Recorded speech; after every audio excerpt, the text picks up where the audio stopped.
Good afternoon to everybody. I work on biomaterials. I am a materials engineer, and my ERC grant is focused on what biomaterials. Closer, okay, sorry. And my ERC project is focused on the contribution that biomaterials can give to osteoporosis, which, as all of you know, is an age-related disease. So,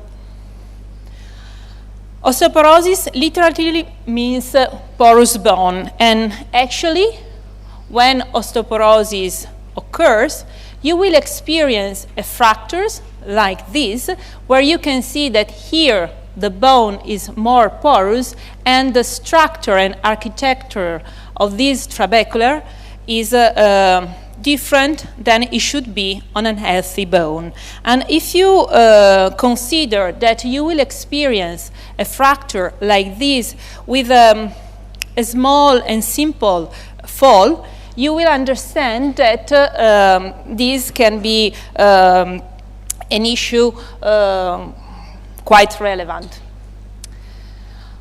When we speak about numbers, the data collected reports one fracture osteoporotic in nature, like this one, occurring every 3 seconds, which is a huge number. And if we consider the relevance of osteoporotic fracture for women, we will see that 1 out of 3 women above 50 years will experience in her lifetime an osteoporotic fracture like this.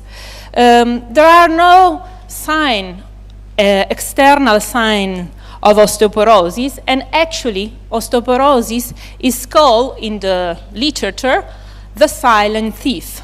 So it's like having a silent thief that day by day steal your bone, decrease the bone density, increase the bone porosity and its fragility, until with a simple fall with a low impact you will experience this kind of situation. And actually, this comes from bone architecture that is not as fixed as one might think, and instead it is the result of a dynamic balance between 2 different processes that are generally called bone remodeling and are driven by osteoclasts without cells that resorb the bone, and osteoblasts, which are cells that deposit bone in a continuous and well-coordinated process. Well-coordinated process until somehow this process gets uncoordinated, unbalanced, and the final situation is the one that you can see here.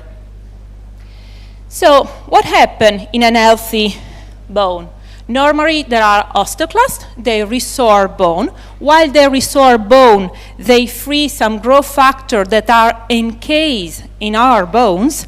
These growth factors stimulate osteoblasts, they recruit osteoblasts, they come to the bone site where osteoclasts just resorb the bone, and they deposit the new bone. In a healthy situation, the bone is porous, but the trabecula are continuous, quite thick, and there is a balance between bone deposition in green and bone resorption in red. But when there is an uncoupling in this cooperative action of osteoclast and osteoblast, things change, unfortunately. So you again have osteoclast, they resorb the bone, they free growth factors that recruit osteoblast, and the process is still ongoing, but there is an imbalance of bone resorption over bone deposition, and at the end you will experience trabecular that are thinner or even perforated, and this gives an overall fragility picture to your bones. So it's a bit like having in a healthy bone, osteoblast that build the bone, and ask to the osteoclasts, how about working together? And the osteoclasts are very happy of working together. They exchange proper biochemical signal, so osteoclasts resorb the bone, but osteoblasts deposit new bone, and so your bone is healthy. Whereas if there is an imbalance and the crosstalk between osteoclasts and osteoblasts is not effective anymore, it's like they were speaking different languages. So the osteoblast asks, "Kunti operam damus?" and the osteoclast answer in modern Greek, "Ven catalaveno, I don't understand." And so the final situation is like this one. The osteoclast is resorbing too much bone, and the osteoblast is not quick enough to rebuild new bone. And the final situation is this one. So our idea in the project is to bring our knowledge on biomaterials to support the current mainstay treatment of osteoporotic fracture, which is based on drugs and pharma companies, and try to figure out how we can support the treatment. So our idea is to this is not working, like, okay, different than my one. So our idea is to study very well the structure, the chemistry, and the surface topography of healthy human bone in order to try to reproduce these human bone features with a smart scaffold that will combine several engineered stimuli like chemistry, topography, and case growth factor in order to revert a situation of unbalanced coupling between osteoclasts and osteoblasts to a situation of restored conditions. So basically, we will start with a nano-CT of human bone and characterization of these samples of healthy human bones in all the chemical, topography, and biochemical way that we can. We will build an ad hoc 3D printing machine able to process collagen, hydroxyapatite, mesoporous materials, and growth factor that we want to encase in our smart scaffold. And then we will develop a smart scaffold that will be targeted to osteoporosis treatment. So it will be different than the synthetic scaffold that are currently available both on the market and at the scientific level.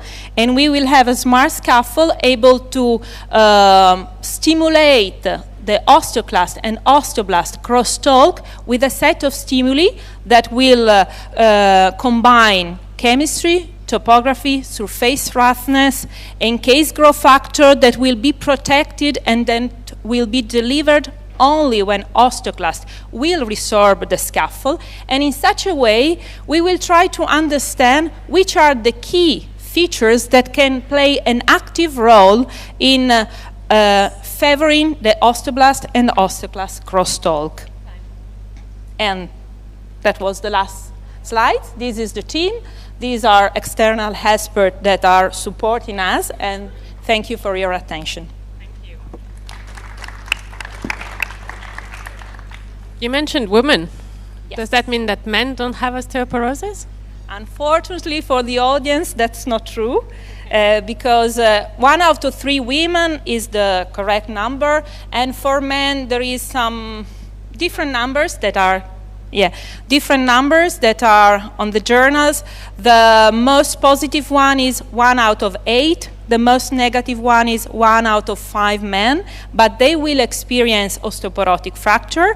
It is just that they will experience later on in their lifetime. So let's say about 65, 70 years old, so later. But the complication associated with osteoporosis in men are worse than the one associated in women. So the degree of mortality is 3 times higher than the one that we have in women. So pay attention.